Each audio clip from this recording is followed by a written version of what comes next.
The first 10 years of my life, I spent in a series of foster homes and orphanages. My mother had 3 boys by the time she was very young, in her early 20s. And my father abandoned his family. He just left. He took off one day. Well, I was born in 1940, and there was a depression in the world. There was a war getting going. There was no welfare. There were no food stamps, things like that. So my brother Dave and I, my next oldest brother, went into a series of homes and ended up in an orphanage kind of place out in Mount Clemens, Michigan. And my oldest brother went with my grandmother, 9 or 10, and got us back together.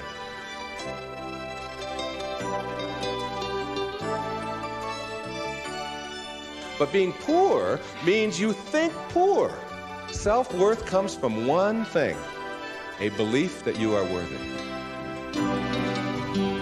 Teacher, therapist, consulting psychologist, and best-selling author, Wayne Dyer.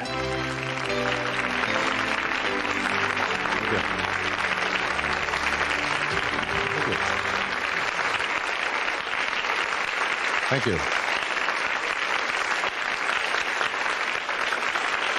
Thank you so much. Enough. Thank you. I appreciate it so much. The topic, if there is such a thing, for today is choosing your own greatness, or being a no-limit person, taking charge of your own life. Something I really believe, that you are the sum total of all of the choices that you've made up until now. And anything about yourself or your life that you don't like or isn't working or isn't mobilizing you is to be looked at in terms of, can I grow? Rather than, why did I do it, or isn't this wrong? See, the 2 ways to motivate yourself are deficiency motivation, which says, where I am I don't like. I don't like what I've done. I don't like the fact that I can't do this well or I can't do that well. So I will list these things in my own repertoire, and then I will be constantly trying to repair those deficiencies, always assuming that I'm deficient, that there's something wrong with me, and I'm trying to fix it. And when you do that, you spend your whole life doing that. And you never arrive, because your life becomes a series of trying to get someplace else. And it is, if you follow that, if you live that, if you behave that, then what happens to you is you become a person who will always suffer from this disease called more. You always have to have more. Because whenever you are getting where you want to go, let's say you want $100,000 in the bank, and you work, and you struggle, and you deny yourself, and you do all of those things, and you finally you get there, and here you are, you got $100,000 in the bank. All of this stuff over here is, of course, your life, and that is all you know. That's what you know how to, that's how you are. That is your being. That is your way of being. So that when you do get here, what you will do is say, this is not enough. A no-limit person is never operating from deficiency or from lack in their life. They're never saying, I don't have enough.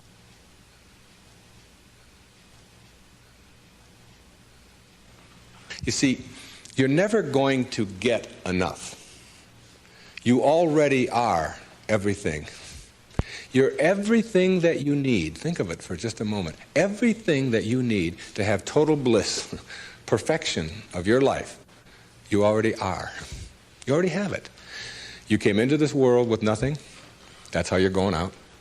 And the time that you have here, what you have is your uniqueness, your specialness, and you don't need anything else. Now think on this. If you don't know how to appreciate what you have and where you are in your life, you don't need anything else. Because if you do get something else, you won't know how to appreciate that either. You'll just want more. Or you'll want it to be different. Or you'll want it to be the way it used to be. or you'll want someone else to be the way you think they should be. Successful people or no-limit people or self-actualizing people or inner-directed people, whatever labels that have been put on them by great thinkers and philosophers and therapists and people that have looked at human beings, these kinds of people are people who always have enough. There are some people, if you invite them over and you say, I'd like you to come over tonight, and I'd like you to stay over if you can, instead of having to drive back. And they'll say, well, can you stay? And I say, well, I don't know if I can stay or not. Well, you could sleep on the cot. Oh, no, I could never sleep on the cot. I can't sleep on cots. I got a sciatica. Don't you know that I have back pain and cots? No, that's out of the question. I couldn't sleep on a cot. And what about breakfast? Well, we don't have any food, but we have some old grapefruit that are in the refrigerator. They have a few spots on them. Oh, no, I could never eat grapefruit. And spots? No, thanks. I can't eat grapefruit spots. I just couldn't do that. And these are people who never have enough. They are not able to be flexible and to change. And there are other people, if you say, would you like to sleep over? We got a place in the sewer. Hey, that'd be great. I can handle that. No problem. I've slept there before. It's all right. And all we have is grapefruit. Oh, I love grapefruit. Well, we've got spots on them. Oh, I really like grapefruit spots. Those are terrific. I'll go for those. There are some people who can handle anything, not because their circumstances are different. You see, your circumstances have very little to do with your fulfillment in life. Very little. It's how you're approaching your circumstances. It's your attitude towards your circumstances that make all the difference in the world. And taking what you are and accepting it. I got to show you this. I don't know if the camera can get this. This is a little advertisement that was in the Detroit Free Press for last September. I was giving a speech at the Unity Church of Today in Detroit. And it says, Dr. Wayne Dyer will talk about your inner child and how to deal effectively with problems in all relationships. And it was a real nice ad. You can see that. Then on top of the ad, in the same paper, there's another ad. And the ad says, face it.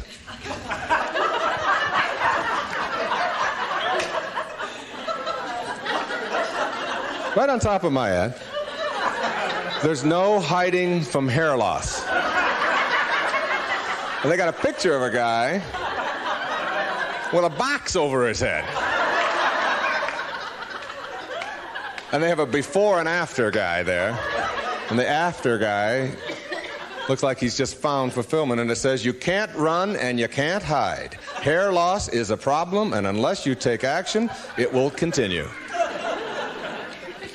Now, we've got to look at this in terms of what I can do with this and how I can handle this. See, my daughter helped me with being bald a long time ago. She said, Dad, you're not really bald. Don't think of yourself that way. She said, you're just about this much taller than your hair. That's all. Just sort of a nice way to look at it, too. I just sort of outgrew my hair. I sort of transcended my hair, if you will. All right? No-limit people are human beings who take what they are and accept it, and don't tell themselves that somehow they're deficient because of anything about themselves.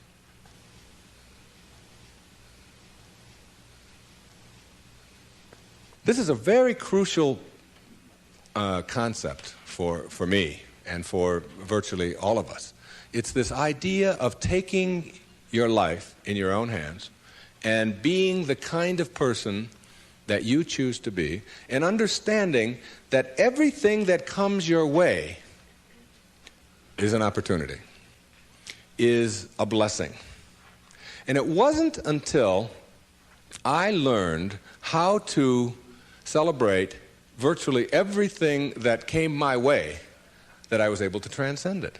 You see, everything that was given to us by God, whatever that is perfect. No one can deny the mountains are perfect, and the rivers are perfect, and the birds are perfect, and the hippopotamuses are perfect, and so on. This is just what was given to us. Everything else that you have on our planet, that we have on our planet, comes about as a result of thinking. Thinking. Thought makes it so. All right? This microphone comes about as a result of thinking. Somebody imagines it. Somebody then tells somebody else about it, and it creates it. The dress that you're wearing, this shirt that I'm wearing, the shoes that you have, the stage, these cameras. Everything that you see that wasn't given to us was created by man as a result of the way that we think, the way that we think. So what gets inside of us as a cell comes about as a result of the way that we choose to think in our lives. Very important principle to understand, because once you get a hold of thinking, and that it creates everything that you have in your life, you can change and make it as absolutely perfect as you want it to be, because thought makes it so. Creative visualization is what we're talking about here. The imagery, or the image that you have of anything in your life, is really like mental behavior. It's like going out and practicing. If you go out and practice with a basketball, shooting free throws over and over again, that's physical practice.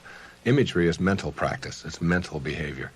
When you have an image that you can succeed at something, when you have an image that you can do it rather than that you can't do it, when you get into your car and you have an image that you're going to find a parking place rather than that there'll be no place to park, so you're not looking for no place to park, you will start acting on the image that you have, very much like you will start acting on the practice that you have when you're shooting baskets or when you're hitting a forehand or working on your soup or anything else that you're doing.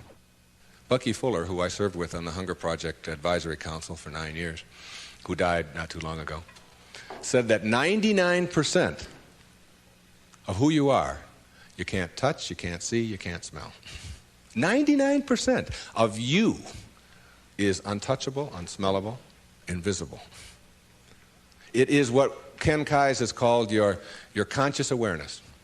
It's what looks out behind those eyeballs. What is that? It isn't cells. It's some kind of conscious awareness that you are. And make no mistake about it, you've occupied a whole lot of bodies already. Now, this is not reincarnation talk.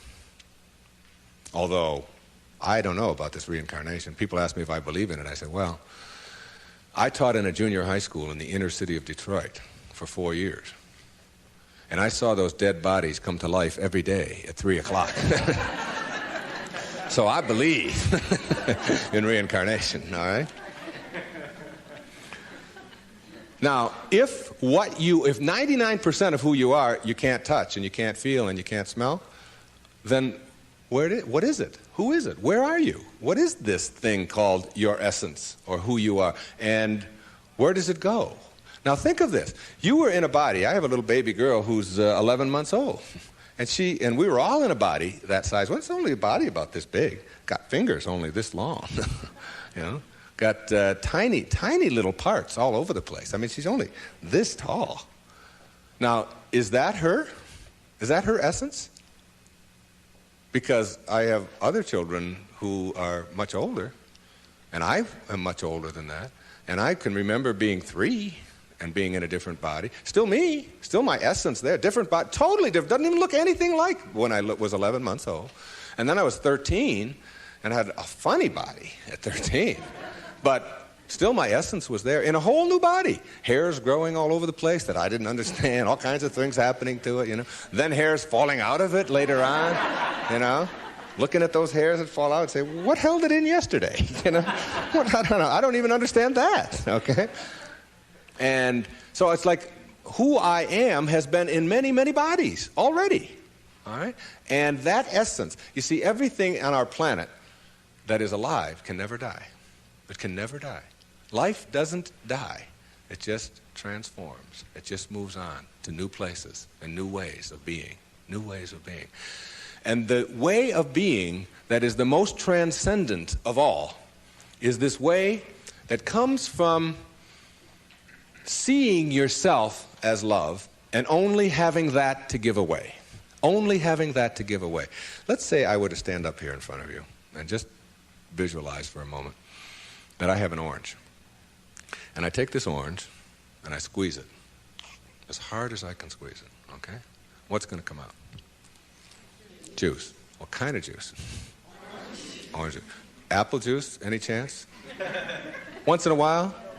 Come on, now and then. A little mango juice come out of an orange once in a while? No mistakes, right? Never, no matter what. Next question. Everybody passes. These are easy, okay? Why, when you squeeze an orange, as hard as you can squeeze it, does orange juice come out? Because that's, not because it's an orange, because that's what's inside, isn't it? On our planet, when you squeeze something, what comes out of it is what's inside. Not too difficult, all right? Does it matter if your mother squeezes the orange? Does it matter what instrument she uses? Does it matter if you just had your period and then you squeeze an orange? Does it matter if your boss squeezes it? How about if your kids do it? Your kids squeeze an orange. Does it matter? Does it matter what time of day? Suppose they do it at noon, all right? How about at 4 in the morning? Does that matter? Whenever you squeeze an orange, the only thing you get out is what's inside, right? No arguments. Same thing works for you. Same principle works for you. It's a principle of the universe, all right? Someone squeezes you. That is, someone puts pressure on you. Someone says things about you that you don't like. Someone puts attention on you, whatever. Your boss says something to you that you don't like. And out of you comes anger. And out of you comes hatred. And out of you comes fear. Or out of you comes stress. Or out of you comes tension. Why? Is it because of your boss and the way they squeeze you? Never. Is it because of your mother? I mean, she really can be a pain sometimes, right? Is it because of your children? No. What comes out of you always when someone squeezes you is what's inside. This is the vital principle of being a no-limit person. It's so crucial to get this and understand that. That if you have any hatred in your heart for anyone in this world, or any anger, or any fear, or any of those things, it has nothing to do with the rest of the world. It only has to do with what you put inside. Now, how does what gets inside of you get there? That's the key. How does it get there? As you think. Only as you think. You see, there's no anger in the world. There's no stress in the world. There's no tension. It's perfect. We've already established. It's a perfect place. It works just fine. It's all flowing the way it's supposed to flow. The evidence for it is. That's all the evidence you need. Just look around you. Everything out there is a miracle. Everything, including you. There are no mistakes. It's all perfect. And everything that happens to you in your life, whether it's a trauma, whether it's a disease, whether it's somebody treating you in a certain way, there's a lesson in all of it. No-limit people understand the lesson in life and therefore celebrate the lessons.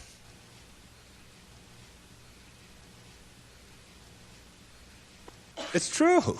And when you get to that point in your life where you're not cursing the things that come your way and blaming the things that come your way, and particularly blaming it on somebody else, and you hear it all the time. She hurt my feelings. How's that possible? How can anybody hurt your feelings? Your feelings come from your thoughts. No one can hurt your feelings without your consent. No one can make a fool of you without your consent. No one can embarrass you without your consent. These are choices that you have that come from the way that you think. Someone calls you a name. Hey, stupid. And you turn around. I didn't even tell anybody I was coming. How did they know that, all right? And then you blame the person who called you a name. Instead of saying, that's just their opinion. That's just where they are. That's where they are on the path. And it's okay. All of you are in relationships, right? Everybody has a relationship of some kind or another. In your relationship, you have any problems? Any of you have a relationship and you don't have any problems? I'd like you to take this microphone. I want to sit down and listen to you. Everybody in a relationship has problems, don't they? Right? Now, when you say, I'm in a relationship, I got problems. Therefore, there's something wrong. Something's really wrong, right? Now, if you're in a relationship and you have problems and something is wrong, you got to call in a consultant, right? You got to call in somebody to help you with the problems. You don't want the problems to go on. Who are you going to call in? You only got yourself. That's all you got. You might get a therapist once in a while, but they got worse problems than you do. The only consultant who can help you with your problems is you. And who is that consultant that you're calling in? We've already established that there's something wrong with that person, right? Something wrong. So now you're going to call in a disabled person to deal with your problems in your relationship, right? Now, this is a really sick approach to curing your problems. You got somebody who says, we got a problem. You don't talk to me, and I didn't talk to you, and you came home late last week, and this week I called you, and you didn't call, and I was supposed to call you, and then you didn't do it, and how can you do that? Now, this is the consultant you're calling. Excuse me, will you come in and help us? I don't know if I can help you or not. I didn't come home. That's the person you got to deal with your problems. All right? Now, what you can do is you can change all of that around. You can say, I'm in a relationship. We got problems. There's nothing wrong with that. That's the way things are. You know, my problem is that you are different than I am. And you think differently than I do. And you behave differently than I do. And you smell different than I do. And you have all of these attitudes over here that I don't have. Nothing wrong with that. That's the way it is. When two people get together in a relationship, you don't have two people becoming one. If you do that, then what you end up with are two half persons. Who wants a half a person in a relationship? You always are single. Even if you're married and and involved in a relationship forever, you're still always single. You're still always you. Your unique, special, perfect self that is not trying to love, but who is love, who lives love, who is being love. The same as if you pray to God and say, God, will you please help me with my problems? And want God to do it for you. Never happen. You've got to be God, not be afraid to carry God around inside of you.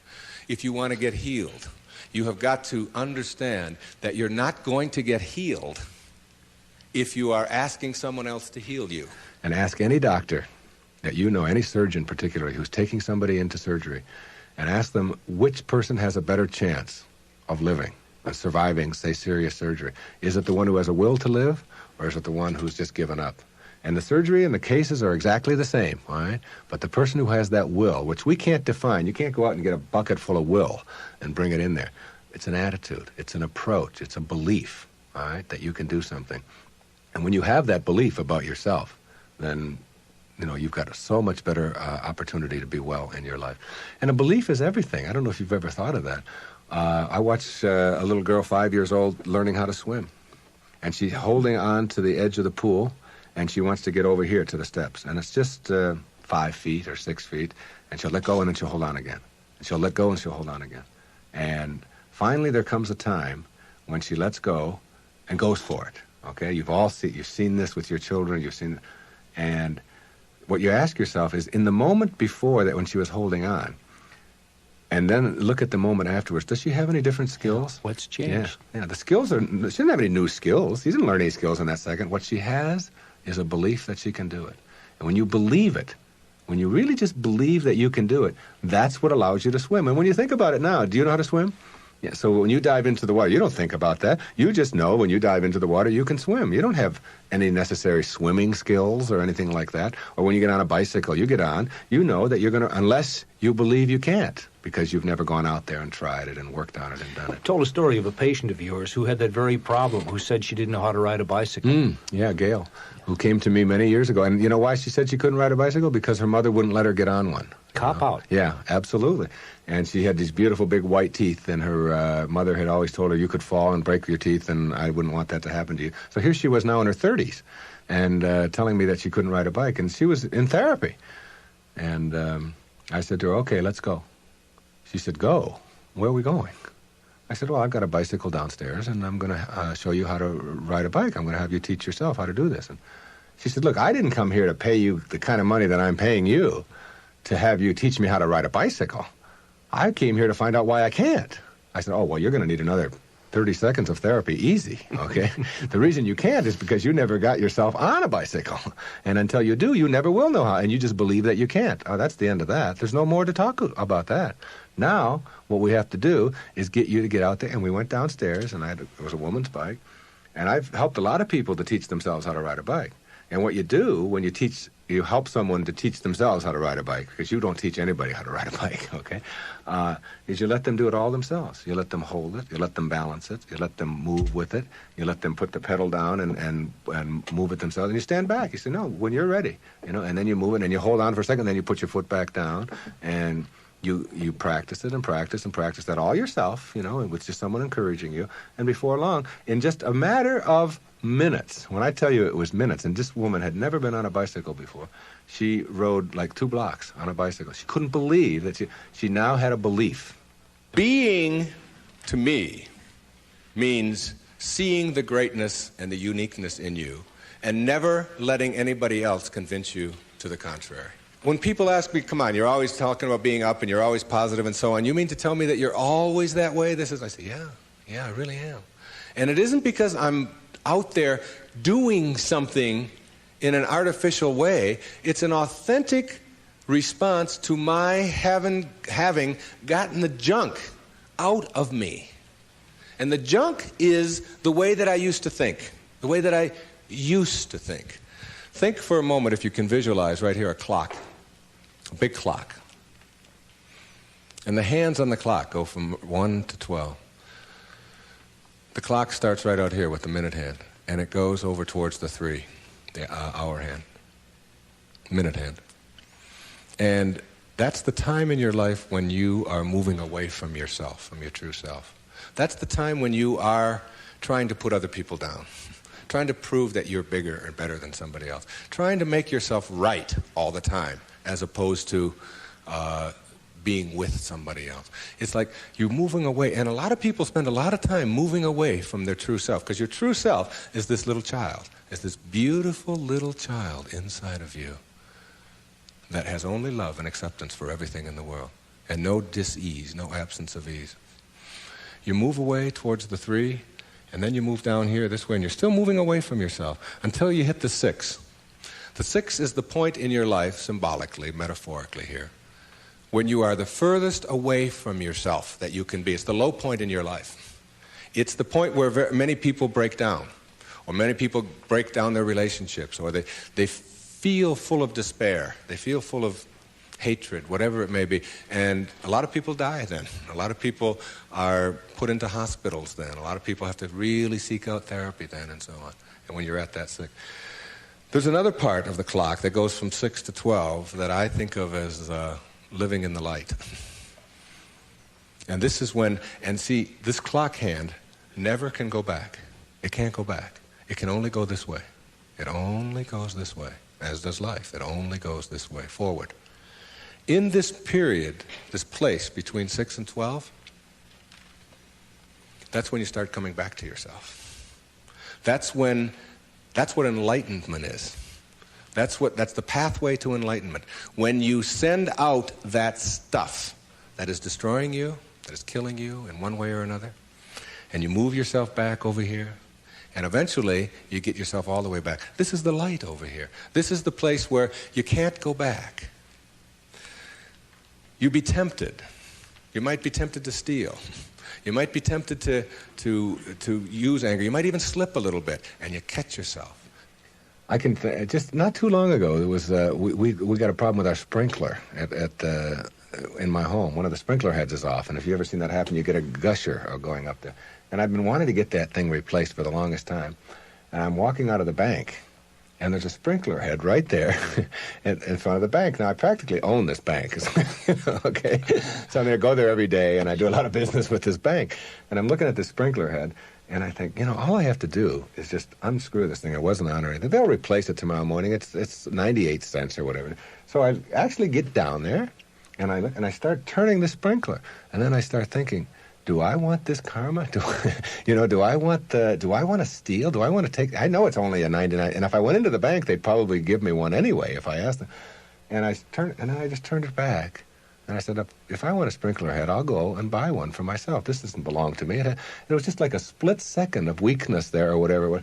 But it illustrated to me that I can't go back there. I could never. And there was a time in my life when I could have done that. I can be absolutely frank with that. I could do that. I can't go back there anymore. That's where you start.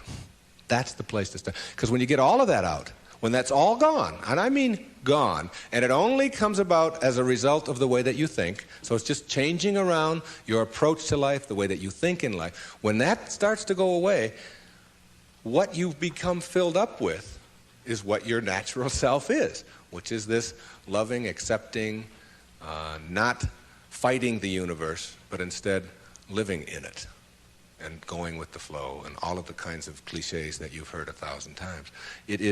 That's the metaphor there. And you see, every time you try to go back, can't do it. You can't do it. And the ingredients that make for a no-limit life are 5, in my opinion.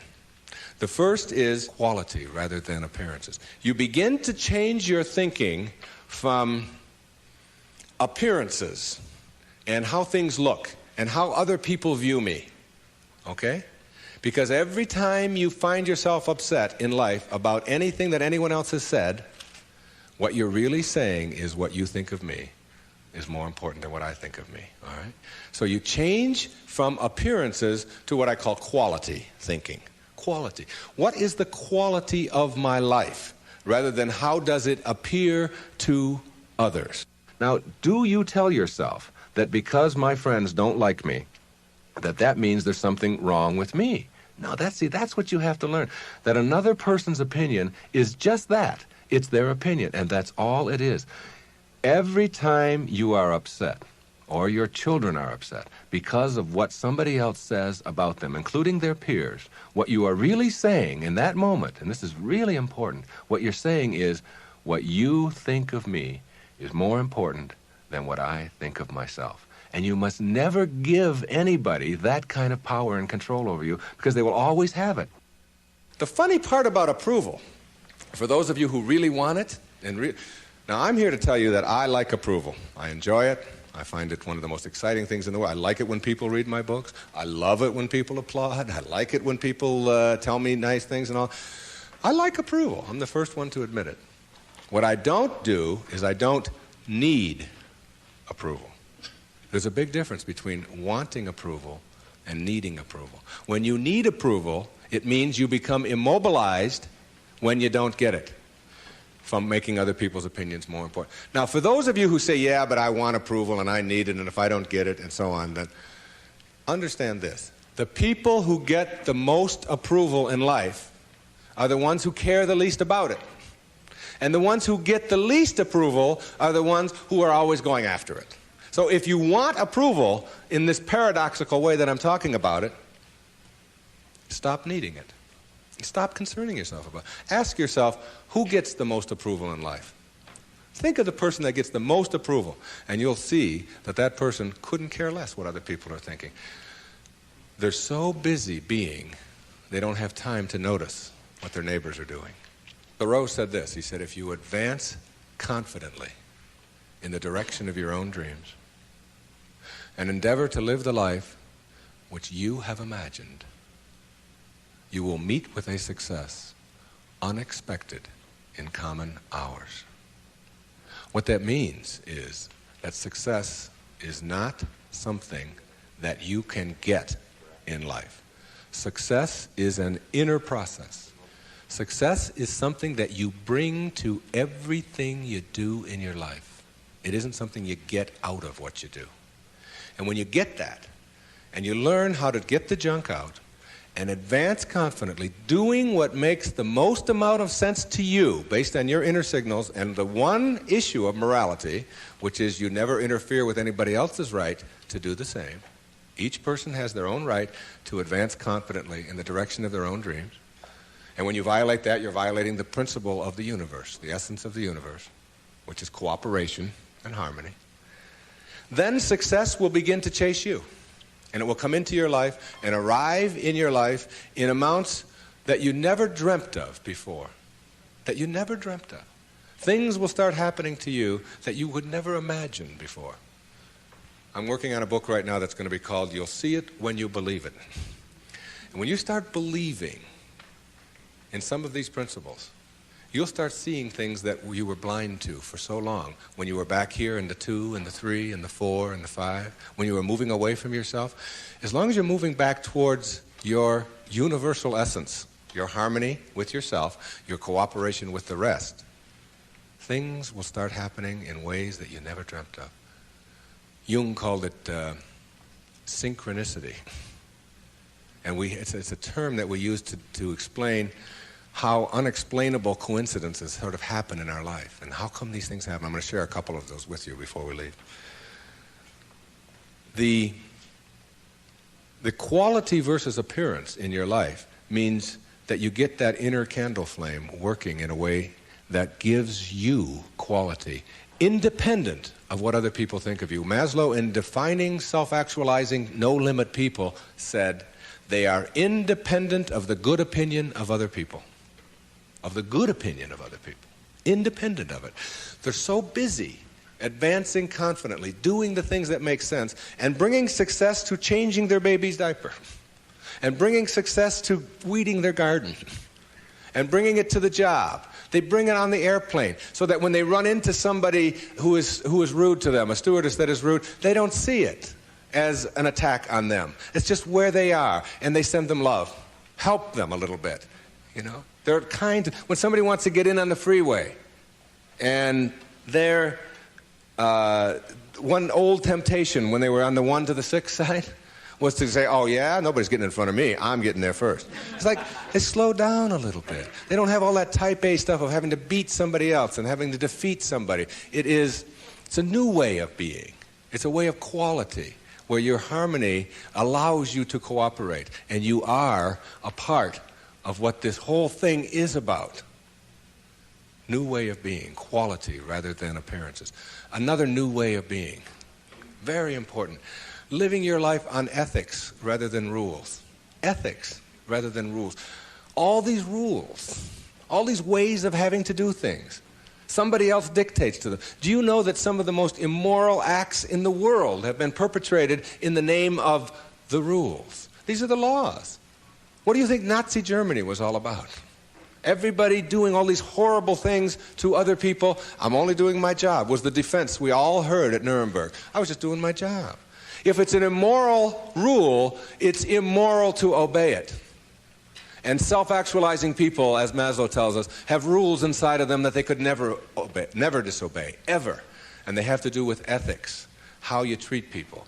How do you think we get to where we are now? You know who Rosa Parks was? The woman in the South, the black woman in the South who said, not today, I'm not going to the back today. No way. I know what the rules are. The rules were all over the place. If you needed a reminder, there were signs every place. Colored in the back, white in the front. And she said, no, I'm sitting here. And that made all the difference. Ethics, not rules. When your children start disobeying rules that need to be disobeyed, don't be surprised. When I was in the service, they had a policy on Guam, where I was stationed, which would not allow the Guamanian civilians to shop in the PXs and the Navy exchanges. But they did allow all other civilians to shop in the Navy exchanges and PXs. But if you were Guamanian, that is, if your skin was dark and your eyes were shaped a little different, then you couldn't.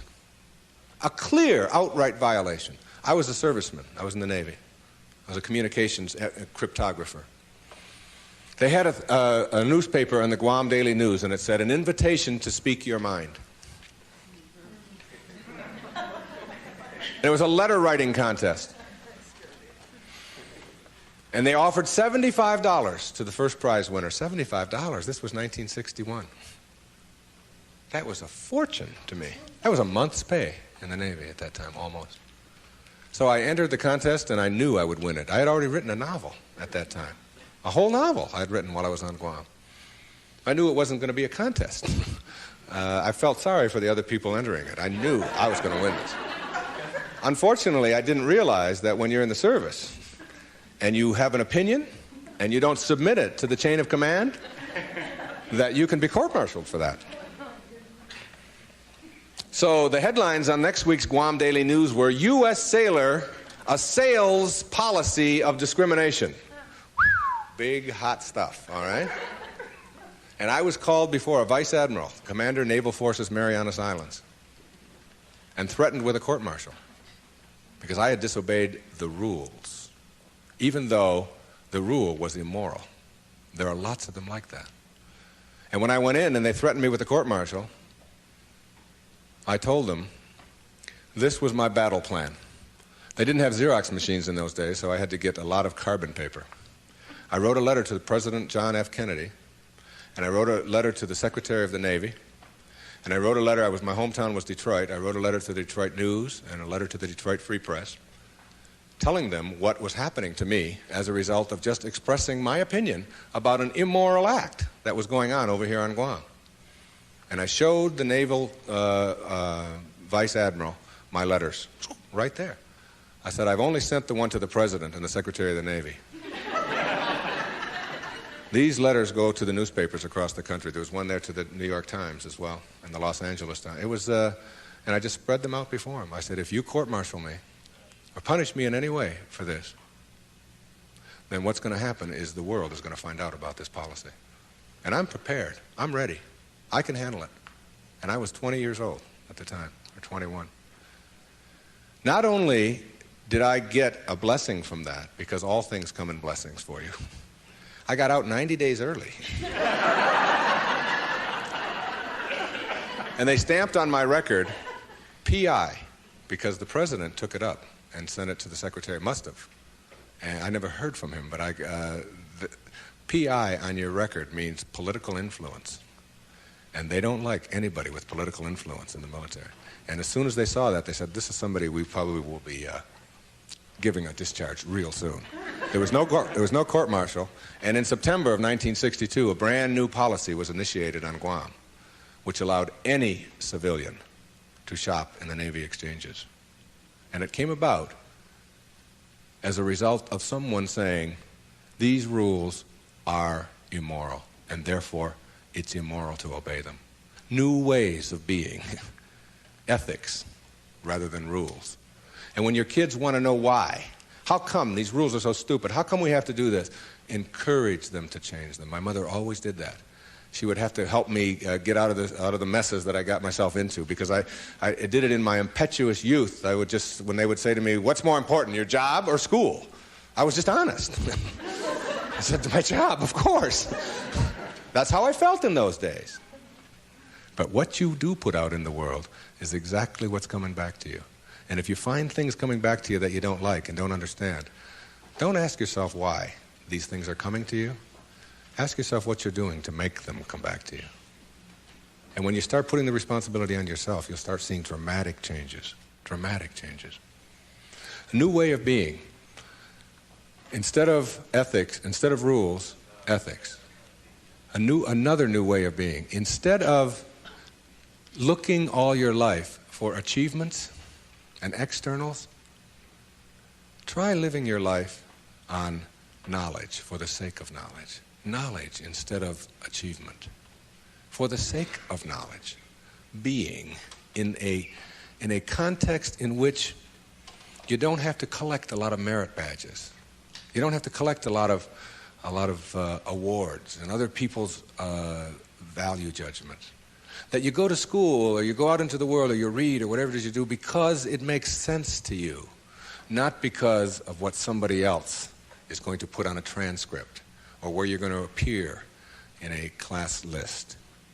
We need to help our children to understand and value the importance of knowledge for the sake of knowledge and doing things that make sense rather than taking the easy way. Knowledge rather than always trying to achieve. We're in an achievement-oriented society, which tells us that we evaluate and judge a human being based upon how many achievements he has. But most of the people who get caught up in that trap and are always in this circle of trying to get ahead, trying to always get ahead, their reward for that almost always is higher blood pressure, ulcers, early deaths, and even things like cancer, we're beginning to find out, are related to the kinds of stresses that we have. And remember, it's a perfect universe. There's no stress in it. There's only people thinking stressful thoughts. And when you put that pressure on yourself to always achieve and get ahead of the other guy, you miss what it's really all about. There's nothing wrong with goals. It's falling in love with them that's the problem.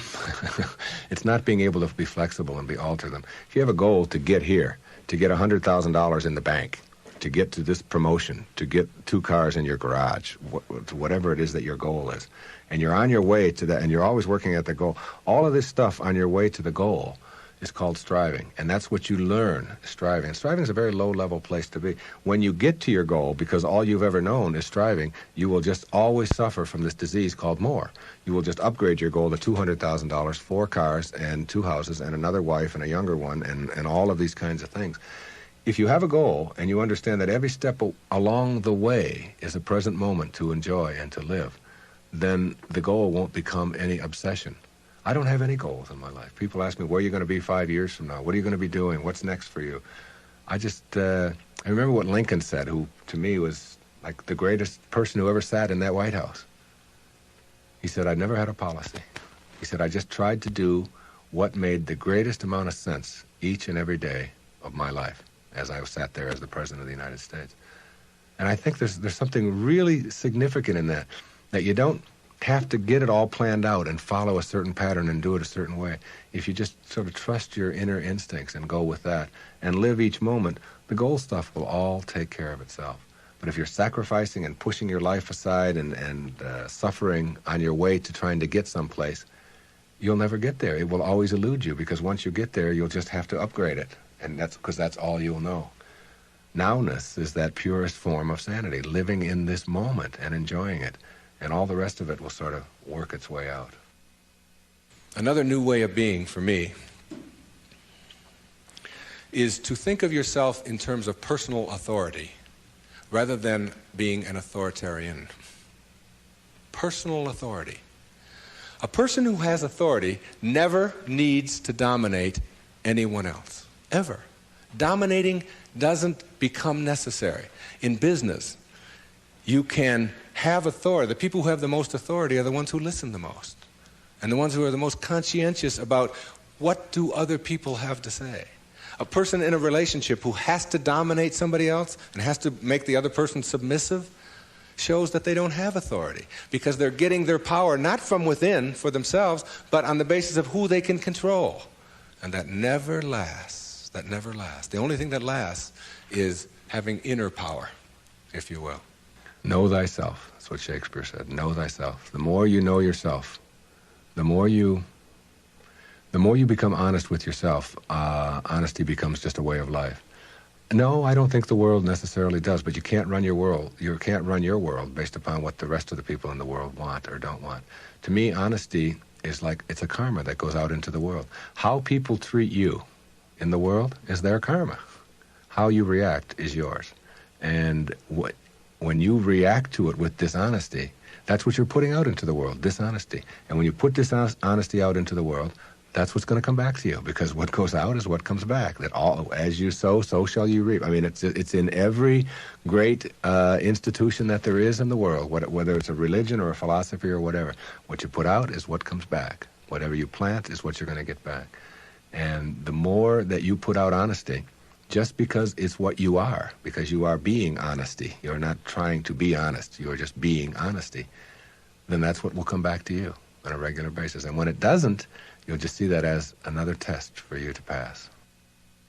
And finally, a fifth way of being that is new, for me, it has become a way of life. It's called serenity instead of acquisitions. The more you try to acquire, the more you try to get, the more you try to collect in your life and evaluate yourself on the basis of that, the less serenity you're going to have. More is less. It's almost a secret of the universe. Serenity means inner peace.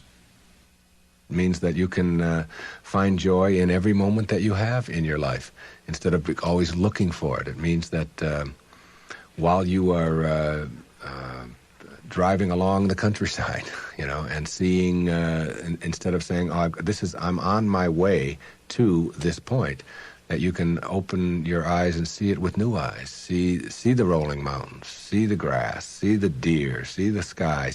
You can just stop wherever you are in this second, wherever you are, and just look around you, and you can begin to appreciate just your surroundings and your environment. Then you can begin to appreciate the people that are in your life, and even the ones that are negative and you're having the most difficulty with.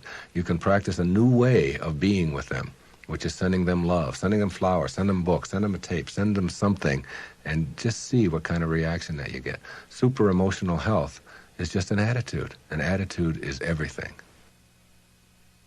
I want to summarize these new ways of being and give you the most important ingredient on the path as we leave. I said that it's quality in your life to be focusing on rather than appearances, and it's ethics rather than rules, and it's knowledge rather than achievement all the time, and it's being personally an authority on yourself rather than authoritarian and trying to be dominating someone else or to be dominated, and serenity, which is the name of my little girl, my youngest daughter, Serena, rather than acquisitions and accumulations and trying to prove yourself that way. And when you get that serenity, which comes from the way that you think always, then you will replace all of the other junk that keeps you back here between 6 and 1 on that clock. And once you get past it, you'll never, ever be able to go back. Because the light, living in the light, is a way of being that if you're not there, you don't get it yet. But once you see it, and once it begins to take over your life, you can never go back. That is your purpose. Your purpose isn't to try to be loving.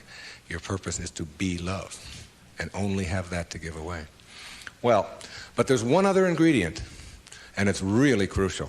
Forgiveness is the vital ingredient on the path of enlightenment. And if you don't know how to do it, then practice sending out love. Take the person or the people that you're having conflict with, any place in your life, send them something. You don't have to even do it physically. Just send them something that comes from inside. And what's inside is how you choose to think. And if you can make that love and do that, and that is to me the test. Not whether you can love someone when they smell good, when they do everything that you're supposed to, but whether you can love someone who has sent you hate or anguish in your life and send it back. You don't have to forget. You don't have to go back. But you got to get it out of you because it is blocking you and holding you back. And when I said you'll see it when you believe it, all my life I had wanted to write fiction, a parable. 3-4 years ago, I decided to go off to Hawaii, to Maui, to Kaanapali Beach, and to write. Now, the books that had made the most difference in my life were The Little Prince, Candide, Siddhartha, Jonathan Livingston Seagull, Illusions, Alice Through the Looking Glass, Gulliver's Travels, parables, teaching parables, stories that can tell a message. I went over to Maui, and I sat down on the beach, and I'd been talking about writing this, I'd been talking about doing this, and it was something that... And I have a little girl, and her name is Sky, S-K-Y-E. I decided to reverse the letters in her name, E-Y-K-S, and put an I in there, which symbolizes the self, Icus. And I just created this parable of a woman whose name is Icus, who lives on another planet. The planet is Uranus. And it's a duplicate mirror image of Earth, only Icus can only see things as they are, not as we would like them to be. And therefore people are neurotic on Uranus because they have to be. She gives the anxiety attack report, if you will, because anxiety really does attack over there, and tells about anxiety coming in on the weekends and so on. Well, my visitor in my parable goes to Uranus, meets Icus. She cannot understand, as he describes Earth, why people would be neurotic by choice on Earth. Why would anybody be unhappy or depressed or miserable when anxiety doesn't attack, and when elevators really don't scare you, and when if you want a complex on Uranus, if you want to give a complex to your wife, you go to the store and buy one. And she says, what happened? Well, my husband gave me a complex, and it's true. Whereas on Earth, if you have a complex, it's because you've chosen to have one. She can't figure it out, okay? So she comes here, observes our people, and begins to see the secrets of the universe and gives us these secrets, talks to the top leaders in our field. And that was my parable, and I wrote it, and she gives all of these wonderful secrets, some of which I've been talking about here today. But what I want to tell you is that my wife gave me a license plate, and the license plate says ICUS. Okay, it's a vanity plate. And I was pumping gas on Federal Highway in Fort Lauderdale, Florida, and a little man from Greece came up to me, and he said, "What means this Efyes?" Which is how you say that in Greek. And I said, "Well, that's just a word. It's my daughter's name spelled backwards. It's a parable that I wrote." He said, "No." He said, "In Greek, that's a word." I said, "What could that word be?" He said, "It means best wishes for all." You'll see it when you believe it. The great, big erroneous zone, the cosmic erroneous zone. If you get this one, you'll have it and understand it all. There is no way to happiness. Happiness is the way. God bless you. And thank you for being here.